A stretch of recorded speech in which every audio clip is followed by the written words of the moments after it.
और रही बात ये वक्फ बोर्ड, जब आजादी का बनाया गया तो इसके पीछे मकसद क्या था। पर आपने कभी देखा है कि किसी भी वक्फ बोर्ड में, कर्नाटका वक्फ बोर्ड में कोई भी ऐसी स्कीम निकाली है जिससे किसी मुस्लिम कम्युनिटी को फायदा हो? ये और सिर्फ वक्फ बोर्ड का जो इदारा सबसे करप्ट इदारा है पूरे हिंदुस्तान, सबसे करप्ट इदारा है।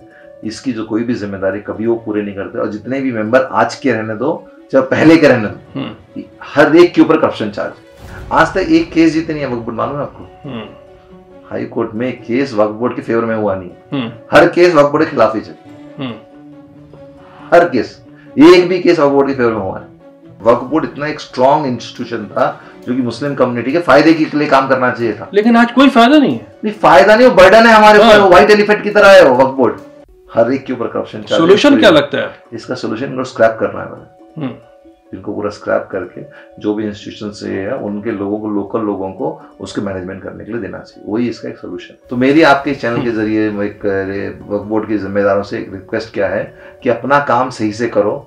तुम्हारे जितने काम हैं, आज जितनी भी बड़ी बड़ी मुस्लिम प्रॉपर्टी वक्फ बोर्ड की प्रॉपर्टियां पूरी लिटिगेशन में है, जिंदगी में तुम लोग एक केस जीत के आगे नहीं किए, पूरे करप्शन चार्ज तुम लोगों के ऊपर है, हर एक एक्स मेंबर के ऊपर पूरे करप्शन चार्ज है, जो उसका मिनिस्टर इंचार्ज रहता है वो उसके ऊपर करप्शन चार्ज है। तो अपना काम करने का काम करो, बेकार के दूसरे कामों में दखल देके कौम को मत बदनाम करो और उनको परेशानी मत करो। सोसाइटी में धर्म नहीं देखते, धर्म से हमारे पर्सनल मसला है जो कि घरों में, मस्जिदों में रखना है। जैसे मस्जिद से बाहर आ गया तो जो आदमी मिले मैं उसको सेम तरीके से रीड करना है, सेम तरीके से ट्रीट करना है। अब रिलीजियस प्रैक्टिस आपको जैसे मालूम है कि हर धर्म के लोग, हर मजहब के लोग सुबह के वक्त में कुछ ना कुछ, चाहे वो मंदिर हो, चाहे गुरुद्वारा हो, कोई मस्जिद हो या चर्च हो, उनमें कोई ना कोई ऐसे प्रोग्राम होते हैं जब कुछ उनका एक लाउड स्पीकर से साउंड बाहर जाता है। मैं फरहान और आप देख रहे हैं इंडियन मीडिया बुक, और आज मेरे साथ ताहिर साहब हैं। ताहिर साहब बहुत बहुत शुक्रिया आने के लिए। ताहिर साहब, आपको बुलाने का मकसद ये था कि वक्फ बोर्ड ने एक सर्कुलर निकाला अजान के ऊपर, क्या जरूरत थी? ये तो मुझे बहुत लोगों ने सवाल किए और मैं बहुत देख के हैरान हो गया, क्योंकि वक्फ बोर्ड का जो बनाने का मकसद है, उनकी जिम्मेदारियां हैं जो मुस्लिम इदारों को मैनेज करना। मतलब हम देखते हैं कि भाई मुस्लिम इदारों की हालत क्या है, आधे लोग उनने कब्जे कर रखे हैं, जो वक्फ बोर्ड के चेयरमैन थे, मेंबर थे, वो लोग इनके ऊपर कब्जा कर लेते हैं। और आज तक हिस्ट्री में तो मैंने कभी देखा नहीं कि कोई भी केस वक्फ बोर्ड अपनी केस को जीत कर अपनी जगह को वापस लिया है। तो उनका काम है मुस्लिम इदारों को मैनेज करना, मुस्लिम कम्युनिटी के जो प्रैक्टिसेस है उनको प्रिजर्व करना, उनका काम ये है। ये इन्होंने बेकार में, जिसकी उनकी कोई ज़रूरत नहीं है, जिससे उनका कोई लेना देना नहीं है, उन्होंने सिर्फ और सिर्फ सरकार के इशारे पे, जो बीजेपी गवर्नमेंट है उसके इशारे पर एक ऐसा मुद्दे को उठाया है जिससे सिर्फ और सिर्फ मुस्लिम कम्युनिटी का टारगेट बनेगा। जबकि आपको खुद मालूम है कि वक्फ बोर्ड के अंदर कोई पावर भी नहीं है, कोई उसका कंसर्न भी नहीं है, और किसी हालत में वक्फ बोर्ड की जिम्मेदारी भी नहीं है वो किस तरह के मामलों में दखल करे। अगर किसी ने करना था तो सरकार करती थी। पोल्यूशन बोर्ड है, नेशनल पोल्यूशन बोर्ड है, स्टेट पोल्यूशन बोर्ड है, वो लोग कुछ करना था। ये वक्फ बोर्ड ऐसे सर्कुलर निकाल के इसने क्या बता दिया कि कहीं ना कहीं कुछ मुस्लिम कम्युनिटी में गड़बड़ है, कहीं ना कहीं मुस्लिम कम्युनिटी 10 से 6 के बीच में कुछ ऐसा काम करती है जिसके लिए वक्फ बोर्ड को एक स्पेशल स्टेप लेना पड़ा। तो मेरी आपके चैनल के जरिए वक्फ बोर्ड के जिम्मेदारों से एक रिक्वेस्ट क्या है कि अपना काम सही से करो। तुम्हारे जितने काम हैं, आज जितनी भी बड़ी बड़ी मुस्लिम प्रॉपर्टी वक्फ बोर्ड की प्रॉपर्टियां पूरी लिटिगेशन में है, जिंदगी में तुम लोग एक केस जीत के आगे नहीं किए, पूरे करप्शन चार्ज तुम लोगों के ऊपर है, हर एक एक्स मेंबर के ऊपर पूरे करप्शन चार्ज है, जो उसका मिनिस्टर इंचार्ज रहता है वो उसके ऊपर करप्शन चार्ज है। तो अपना काम करने का काम करो, बेकार के दूसरे कामों में दखल देके कौम को मत बदनाम करो और उनको परेशानी मत करो। मैं यही जानना चाहता था, क्या वक्फ बोर्ड को ये पावर कहाँ से आ गया कि आप अजान और मस्जिदों को लेटर सर्कुलर लिखे? मैं आपको क्या बताया, वक्फ बोर्ड को कोई भी सरोकार भी नहीं है, पावर भी नहीं है, और उन्होंने सिर्फ ऐसा कर अपनी और मुस्लिम कौम के नाम को बदनाम किया है। जी, तो ताहिर साहब, लॉ के हिसाब से आते हैं 2000 में ही मेरे हिसाब से हाई कोर्ट का एक ऑर्डर है कि रात को 10 बजे से लेकर सुबह 6 बजे तक कोई भी धर्म के लोग लाउड स्पीकर इस्तेमाल नहीं करेंगे। ये सही है या गलत? देखिए, बेसिकली जो रूल है, जो पोल्यूशन रूल्स हैं 2000 में ही बन के हैं, ये आपकी कोई नई चीज़ नहीं है जो कि आज के कल हुआ है 2000। और उसमें क्या है कि देखिए, ये जब साउंड पोल्यूशन, जब पोल्यूशन की बहुत प्रॉब्लम होती तब वो उसको प्रोटेक्ट करने के लिए इस पोल्यूशन रूल 2000 में बनाया गया था। तो उसमें जो बेसिक बात थी उसमें क्या था कि लाउड स्पीकर को यूज़ करना, तो लाउड स्पीकर बगैर परमिशन कोई भी यूज़ नहीं कर सकता। हम लोग देखते हैं ना पब्लिक जब प्रोग्रामों में करते हैं, तो हर एक के लिए परमिशन लेना लाउड स्पीकर कोई भी आप कहीं भी यूज़ करें, और उसमें स्पेसिफिकली वर्ड यूज़ भी रिलीजियस इंस्टीट्यूशन बोल के भी वर्ड है रूल के अंदर, ठीक है, रूल नंबर 5 के अंदर भी है, तो कहीं यूज़ नहीं करना। फिर उसमें क्या बताया गया है कि अगर किसी को ये परमिशन लेके भी अगर यूज़ करता है तो 10 से 6 के बीच तो बिल्कुल नहीं करना। उसमें भी एक एक्सेप्शन क्या दिया है कि अगर गवर्नमेंट से स्पेशल परमिशन लेके कोई 10 से 6 के बीच तक करता है कोई रिलीजियस पर्पस के लिए या कोई सोशल कल्चरल प्रोग्राम के लिए, जैसे आपको मालूम होगा नवरात्रे वगैरह में या जो गुजरातियों का जो प्रोग्राम होता है जिसमें वो लोग रात भर नाचते हैं, तो उन सब में कभी कभी रातों का प्रोग्राम होता है, उनमें लाउड स्पीकर डीजे वगैरह बहुत इस्तेमाल होते हैं। तो उसमें ही बताया गया है कोई भी अगर आप ऐसा करते हैं तो आपको एक उसका एक रिस्ट्रिक्शंस हैं, खुले एरिया में करना और रेजिडेंशियल एरिया में नहीं करना और सिर्फ रात के 12 बजे तक करना बोल के, ये सब रूल्स हैं। पर अनफॉर्चुनेटली इंडिया में कभी भी जो भी रूल बनते हैं कानून कभी भी इफेक्टिवली इम्प्लीमेंट नहीं होते जी।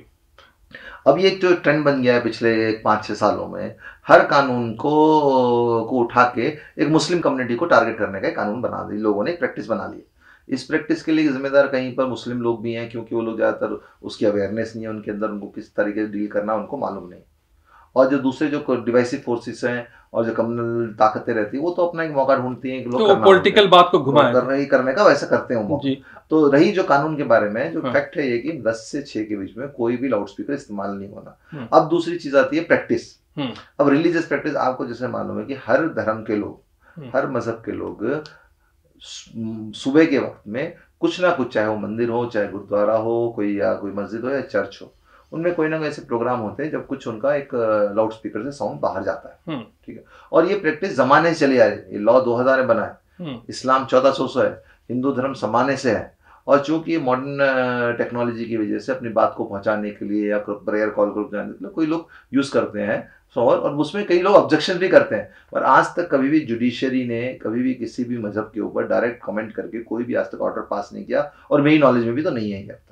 ठीक है, यही मैं बोल रहा था कि देखिए ये जहाँ पे हिंदुस्तान में जहाँ हम लोग रहते हैं, यहाँ पे हर धर्म का सुबह आरती भी उतरता है, चर्चों से घंटे भी बजते हैं, उसके मस्जिद से अजान भी होती है, एक सारा, और कभी भी कोई जनता ने आज तक इसके ऊपर पॉइंट आउट नहीं किया है। लेकिन रिसेंट बहुत सारे लोगों ने कहना शुरू किया कि मेरे को अजान से नींद खराब हो गई। जैसे कि आप कल की बात देख लीजिए तो इलाहाबाद की वाइस चांसलर जो हैं उन्होंने कहा कि सुबह 5:30 बजे हर रोज़ मस्जिद से अजान होती है जिससे मेरी नींद टूट जाती है, नींद टूटने की वजह से मेरे सर में दर्द हो जाता है, दोबारा नींद नहीं आ पाती है और नेक्स्ट डे जो काम करने में हमको दिक्कत होती है। ऐसी बहुत सारी बातें आ रही हैं।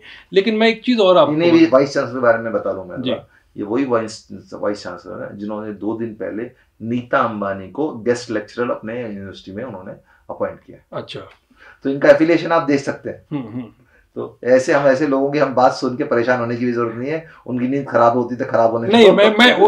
मैं उस बात पे आ रहा हूँ कि देखिए जब बात आप करते हैं अजान की, अजान 1.5 से 2 मिनट के अंदर अजान खत्म हो जाती है, और वो जो वॉइस जाता है पूरा टाइम जो अजान जो है पीक पे नहीं रहता है, मिडिल में एक पीक में आता है और फिर नीचे चला जाता है। तो खैर ये सदियों से होता आ रहा है। तो आज अगर आप बोलते हैं नींद खराब हो रही है तो हो सकता है कि आपकी थिंकिंग चेंज हो गई होगी, बात अलग है। लेकिन मैं उस पर आता हूँ कि देखिए अगर आप बात करते हैं कि सड़कों पे धार्मिक सभाएं होती रहती हैं रात को, उसके बाद से उर्स भी होता है, मिलाद भी होता है, भगवत जागरण भी होता है, दुर्गा पूजा भी होता है, ये सारी चीज़ें होती हैं। इसके अलावा पॉलिटिकल जलसे भी होते हैं, उसके बाद से बर्थडे पार्टी भी मिलते हैं, शादी भी मिलती है। जब लॉ है 2000 से, तो इन सब चीज़ों को क्यों नहीं रोका जाता? देखिए लॉ बहुत सारी चीज़ों के लिए है, मगर समाज में जो पुलिस जो इन चीज़ों को डील करती है, लॉ एंड ऑर्डर को मेंटेन करती है, तो एक लेवल पे एक लेके चलते हैं वो लोग। दूसरे क्या है, पिछले कई सालों से, जैसे 2000 के बाद से लेके बहुत सालों तक भी अगर लॉ इफेक्टिवली इम्प्लीमेंट नहीं हुआ है तो इसके पीछे कहीं ना कहीं सरकार की एक नीयत रहती है, वो लोग इफेक्टिवली इम्प्लीमेंट नहीं करना चाहते। अदरवाइज मैं उस रूल के ऊपर गया, मैं बहुत ज़्यादा स्टडी किया उस रूल को, और वो इतना सिंपल है।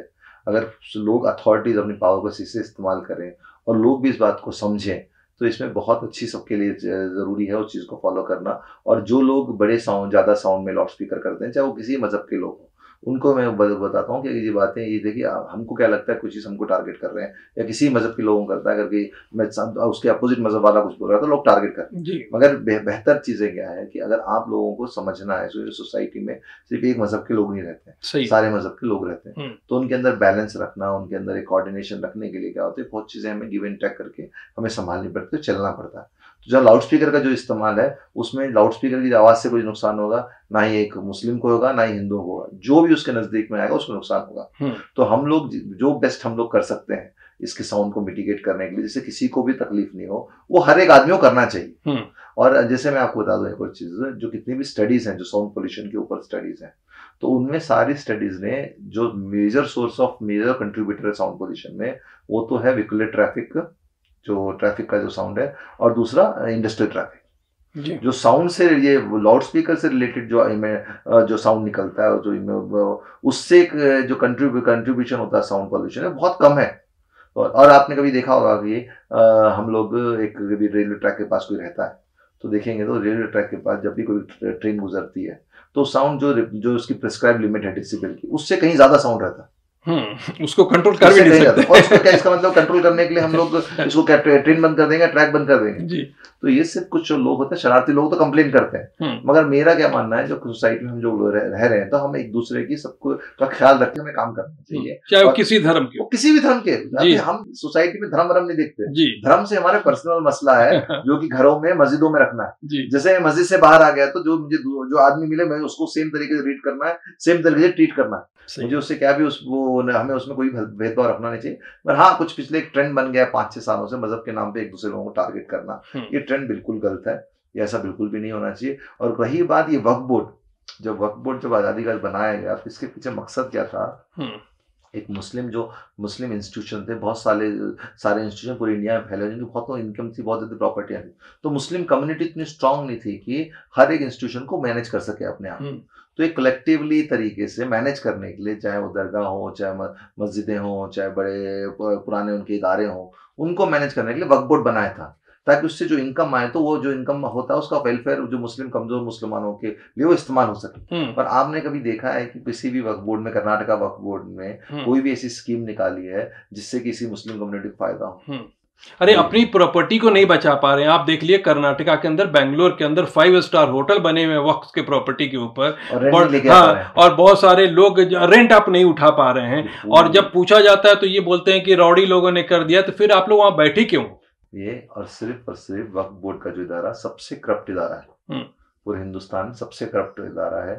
इसकी जो कोई भी जिम्मेदारी कभी वो पूरे नहीं करते, और जितने भी मेंबर आज के रहने दो चाहे पहले के रहने दो, हर एक के ऊपर करप्शन चार्ज है, हर एक के ऊपर करप्शन चार्ज। सोल्यूशन क्या लगता है इसका? सोल्यूशन इनको स्क्रैप करना है मैंने, इनको पूरा स्क्रैप करके जो भी इंस्टीट्यूशन से है उनके लोगों को, लोकल लोगों को उसके मैनेजमेंट करने के लिए देना चाहिए, वही इसका एक सोल्यूशन। ये सिर्फ और सिर्फ, अगर आपको मालूम है आज दूसरी कम्युनिटी, चाहे वो वक्कुलगा हो, चाहे वो लिंगायत हो, कुर्बा हो, वो लोग अपने बोर्ड बनाने के लिए मांग करते हैं। क्यों करते बोलो? सिर्फ और सिर्फ वक्फ बोर्ड को देख के। मतलब बताने का मतलब क्या है, वक्फ बोर्ड इतना एक स्ट्रॉन्ग इंस्टीट्यूशन था जो कि मुस्लिम कम्युनिटी के फायदे के लिए काम करना चाहिए था, लेकिन आज कोई फायदा नहीं है। नहीं, फायदा नहीं, वो बर्डन है हमारे ऊपर, वो व्हाइट एलिफेंट की तरह है वो वक्फ बोर्ड व्हाइट एलिफेंट की तरह है। तो मेरी क्या राय है, जो मेरी एक सजेशन है, जो आप लोग ये आप चैनल के जरिए वक्फ बोर्ड वालों को देना चाहता हूँ, अपना जो करने का काम है वो करो। आज तक एक केस जीते नहीं है वक्फ बोर्ड, मालूम है आपको? हाई कोर्ट में एक केस वक्फ बोर्ड के फेवर में हुआ नहीं है, हर केस वक्फ बोर्ड के खिलाफ ही है, हर केस, एक भी केस वक्फ बोर्ड के फेवर में हुआ है।